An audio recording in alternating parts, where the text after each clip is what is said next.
সবাইকে নমস্কার মাই মম কিচেন ব্লগে।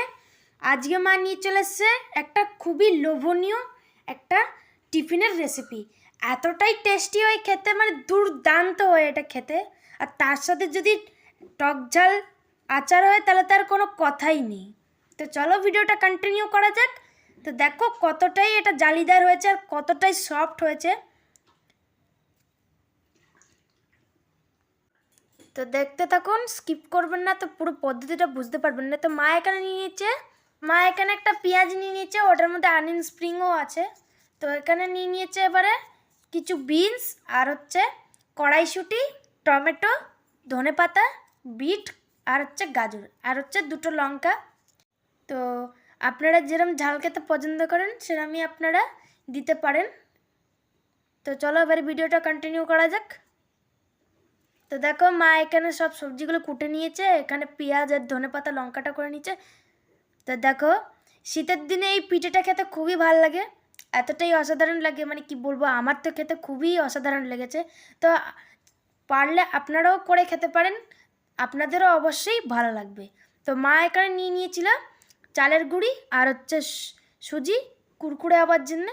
এখানে মা এবারে ধনেপাতা, পেঁয়াজ আর লঙ্কা কুচিটা অ্যাড করে দিয়েছে, আর এই যেই মিক্সড ভেজিটেবলটাও এখানে দিয়ে দিয়েছে, অ্যাড করে দিয়েছে। এবারে দিয়ে দিচ্ছে এখানে নুন, দিয়ে এটাকে মিক্স করে নেবে। তো এবারে চাটুটা বসিয়ে দিয়েছে, এবারে সর্ষের তেলটা খুন্তির সাহায্যে একটু ছড়িয়ে নেবে। তো মা এখানে চাটুতে করেছে, আপনারা চাইলে ননস্টিক কড়াও নিতে পারে। এবারে এখানে বেটারটা দিয়ে দিচ্ছে, দিয়ে এবারে ছড়িয়ে নেবে। তো বেগুনের যেই বোটাটা থাকে ওটা কেটে নিয়ে তারপর সর্ষের তেলে ওটা দিয়েও মাখাতে পারেন, ওটা দিয়ে আরও ভালো হবে। তো এখানে হয়ে গেছে, এবার একটু পাল্টে নেবে। তো দেখো কি সুন্দর হয়েছে, দেখে খুব টেস্টি লাগছে। তো এবারে এটা নামিয়ে নেবে, হয়ে গেছে।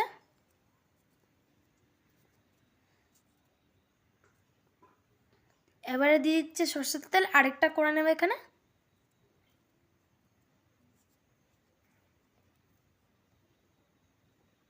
দেখো আবার ব্যাটারটা দিয়ে দিয়েছে।